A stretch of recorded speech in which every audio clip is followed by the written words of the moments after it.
Good morning, Uganda. I'm Pastor SSENYONJO VAMUBUSIBE from VAMUBUSIBE Church in NANSANA. I thank God the day has come, and blessed be His name that we are still alive. I also want to thank you, my dear friends, who every day wake up in the morning and you join us in this section of morning prayer. I want to encourage you. Share this with your friends. Tell them wherever they are so that they can join and be blessed. It is very important every day before you step out to put God first. God's protection, the blessing from God, wisdom of God, power of God to be upon your lives. You'll see that things begin to change and changing for better. Today I want to share with you about self-discovery. In the Bible, we have many men and many women of valor that we talk about. But always I ask myself a question: how did they begin? When we talk about Samson, how did he begin? This is a man who was born and instructions came from God according to the Bible that you, the parents of this boy, you will not shave his hair. You will not remove anything like hair from his body. Leave him like that. Then when he was born, he discovered that he was born to fight.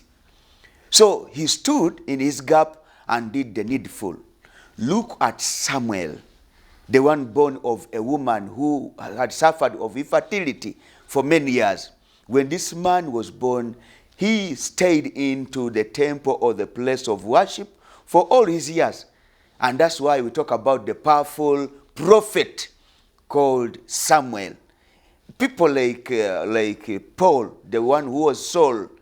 So when you look at these people, from day one of their discovery, in their lives there is a point of self-discovery. And when they discovered what they were supposed to do, they stood in the gap regardless of the challenges, regardless of the problems that they encountered, regardless of the obstacles. I'm sending the same message to you. You may be somebody who is talented in something, or you may be somebody who loves to do something, but every time you try to arise and do it, obstacles shut you and they put you down. Even as I speak, you may be suffering at your place of work just because you have a challenger. He comes to you and shows you as if you are useless, you are nothing. He tells your customers as you are a bad person. He tells the neighbors, he blackmails your name. You are a witch. You are useless. So when you hear all those things, you feel in your spirit as if you are useless. The devil tells you, you are useless, you are nothing, you will not succeed in this place. Maybe you have to shift.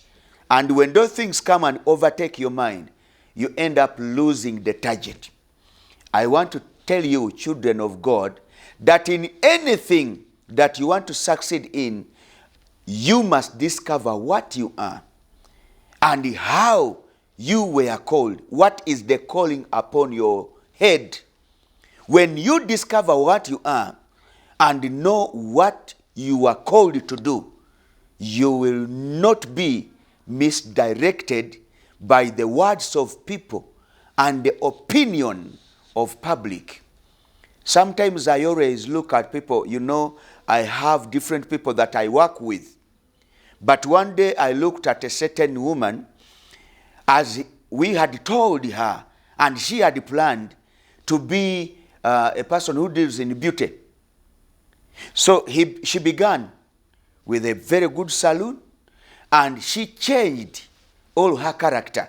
Because people working in beauty, in cosmetics, they have to look so nice to give a good indicator to the people or to the public that they are worthy to stand into that position of beauty making.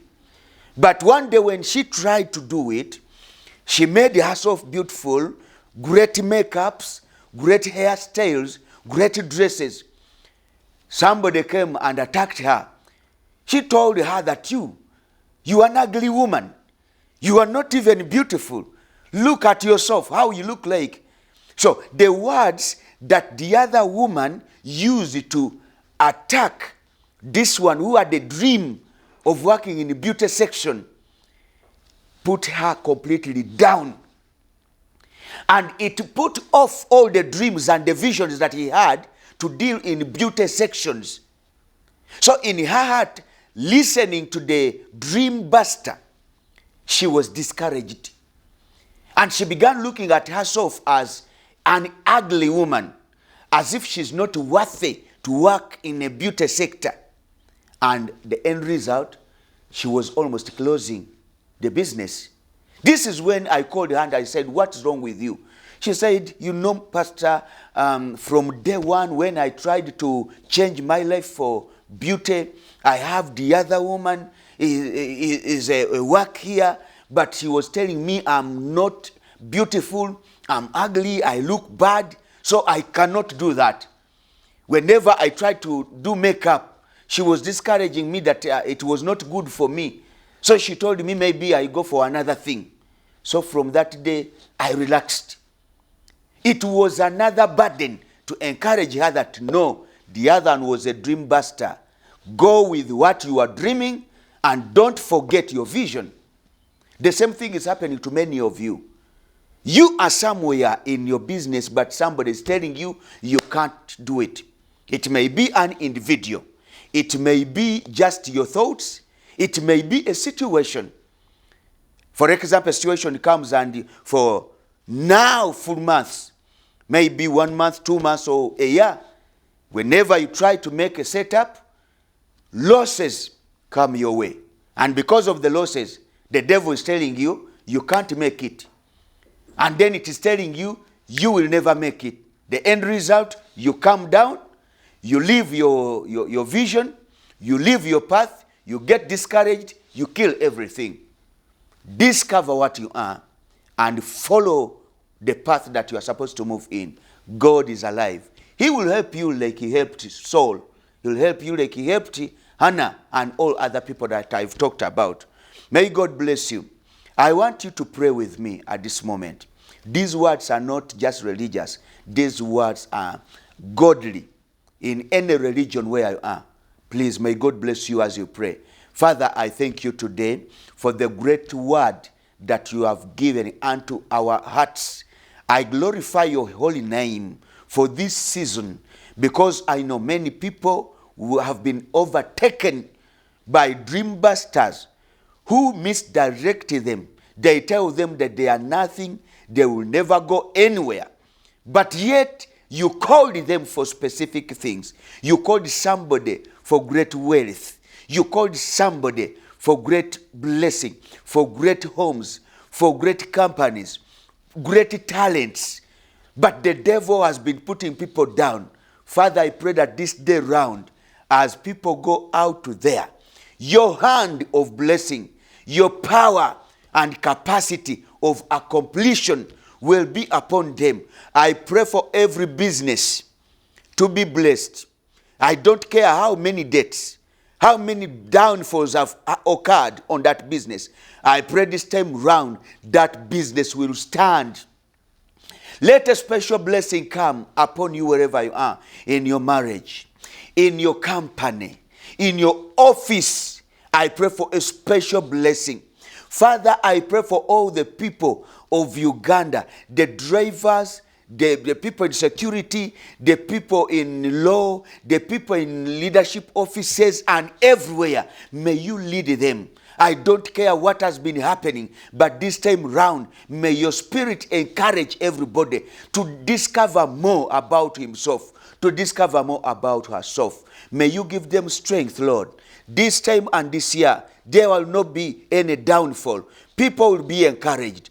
I pray that your power will be with everybody on his heart to be a giant over the season, now and forever. Amen. God bless you so much. May you go further and further in your success. I'm Pastor SSENYONJO VAMUBUSIBE. Please, you can call me for prayer, for counseling, for any kind of inquiries on 0752 229680. And you can WhatsApp me on 0782 229680. I always tell you every Wednesday, you want to see me one-on-one. at 8 up to 3 p.m. I'm right there in my office. Every Tuesday and Friday, 5 p.m. And every Sunday we have services at 10 p.m., 10 a.m. We are at Nansana Hoima Road. When you reach Nansana, opposite Naweru Main Road, you'll slope down near SSENYONJO schools. You'll see VAMUBUSIBE Church. I welcome you. May God bless you. We meet next time.